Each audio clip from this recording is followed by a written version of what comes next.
Wayne Wheeler felt it was his responsibility to join the Anti-Saloon League to help push for the 18th Amendment in the United States. He played a leading role in pushing for the 18th Amendment, which prohibited the manufacturing, distribution, and sale of alcoholic beverages from 1920 to 1933. Many people opposed this, thinking it was a violation of their personal rights. This is how Wayne Wheeler became the king of Prohibition. In the 1780s, temperance took its first big step into medical science. A well-known doctor named Dr. Benjamin Rush served as a surgeon in the Continental Army in the American Revolution. In 1785, he wrote a pamphlet called An Inquiry into the Effect of Spirituous Liquors on the Human Body and Mind. It called out the belief that alcohol was good for you, and said that liquor could actually be very harmful to your body and mind, and could cause many diseases. Nothing more happened with temperance for a while, until a group of women decided to join in. The first real international temperance movement was formed in 1851, Utica, New York, but the organization that worked best was the National Women's Christian Temperance Union, founded in Cleveland, Ohio, 1879. This organization was made in response to the Women's Crusades in New York through 1873 and 1874. Annie Wittenmeyer was the first elected president of the Women's Christian Temperance Union, and in her 5 years of work, she would make a network of over 1,000 affiliates. Another section in the Women's Christian Temperance Union, led by Frances Willard, would make an addition to the organization with women's suffrage. Willard would focus on many problems the country faces, instead of just alcohol. She worked on the right to vote, illegal drugs, and tobacco. With her death in 1898, the union slowly faded. New organizations would take its place. 1893, Oberlin, Ohio, a man named Howard Hyde Russell would have the idea of starting an organization to end alcohol. He was a graduate of Oberlin College and has been fighting to ban alcohol for a long time. His idea was not to quite make a political party, but to support other political parties, sort of like sponsor, and offer full support. The only problem this organization cared about was alcohol.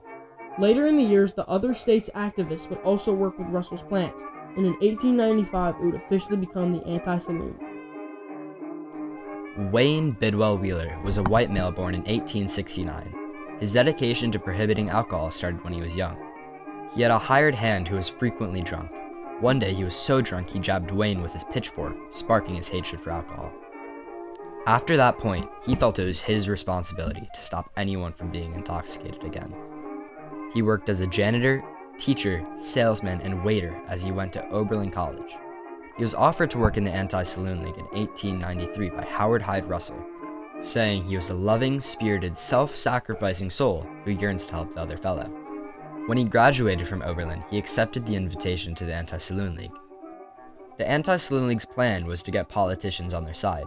Wayne took it into his own hands and helped get politicians to support their cause and get the people to vote against the ones who didn't agree with the Anti-Saloon League. Once he got his Bachelor of Laws degree from Western Reserve University, he was promoted to the head of the legal office because he had become a very skilled attorney. In 1903, he became the superintendent for the Anti-Saloon League, and soon after, he was promoted to the post. Under his command, the Anti-Saloon League became very efficient. Their one and only goal was to prohibit alcohol, and they were ready to do anything for it. The Anti-Saloon League was very big on propaganda. Very straightforward, too. The Anti-Saloon League hired Frank Beard as a cartoonist for propaganda or political cartoons. He was named the cartoonist who drew America dry, and for a reason. In this cartoon, he shows a child being protected by Columbia from the saloon, making it look like the saloon is an enemy, a villain. In this one, he doesn't even try to be subtle. He shows a well-fed man with a shiny rig and cigar, implying that he is wealthy. The man is watching the boys go to school through the window of the saloon. What this cartoon is dictating is that the liquor trade wants more people to drink, and for the people who do drink, to drink more. And from another important view in this cartoon is that saloon owners are corrupting young Americans to move in the way of alcohol. Frank Beard and the Anti-Saloon League produced many of these political cartoons.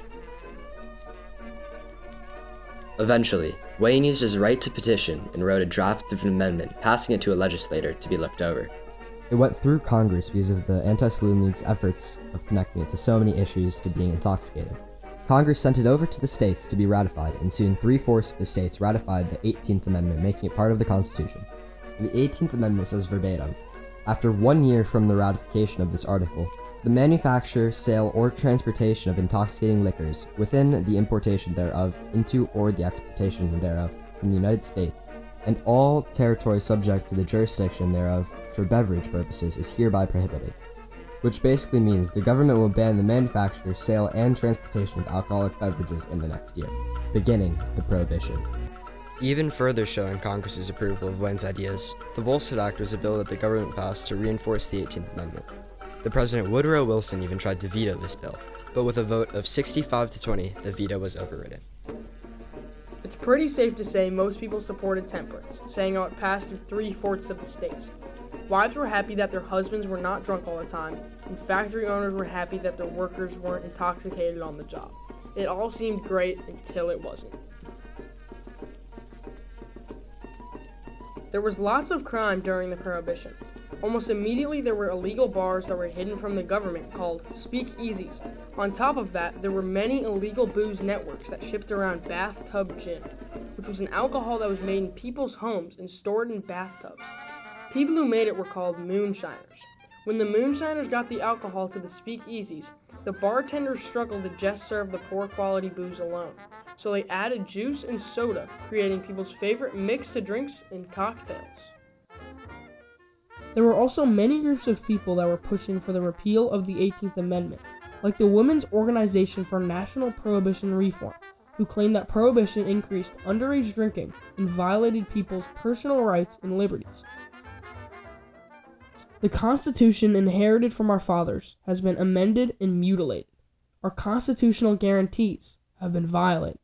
Sumptuary law, such as national prohibition, grants and withholds privileges upon our difference of religious belief, the right to govern ourselves in local affairs, a right won by our ancestors in 3 generations of struggle, is ignored. This is from the Association Against the Prohibition Amendments. Eventually, the government couldn't handle all the crime and protests. It was simply too much to manage. The 21st Amendment was an amendment that simply repealed the 18th. It ratified almost right away, and people were ecstatic. They celebrated and were happy they didn't have to commit crime every time they wanted to drink. And just like that, the Prohibition was over. Wayne Wheeler passed away during Prohibition in September of 1927, so he never lived to see it through. It seems safe to say that Prohibition might not have ever happened without him. His writing and ideas influenced people from all around the country. Wayne and the Anti-Saloon League showed people that they can ask for change. Wayne Wheeler felt it was his responsibility to join the Anti-Saloon League and help the effort to prohibit alcohol in the United States. He played a leading role in pushing for the 18th Amendment, which people felt violated their personal rights. But why does this matter today? Well, there's been a lot of controversy around the consumption of marijuana in the United States. There have been a lot of protests and arguments about the use of cannabis across America. And for this reason, there will be a lot more people like Wayne, whether it's a good thing or not. Joining and leading the Anti-Saloon League, writing the 18th Amendment, and taking it into his hands to push for prohibition. That was how Wayne Wheeler became the king of prohibition.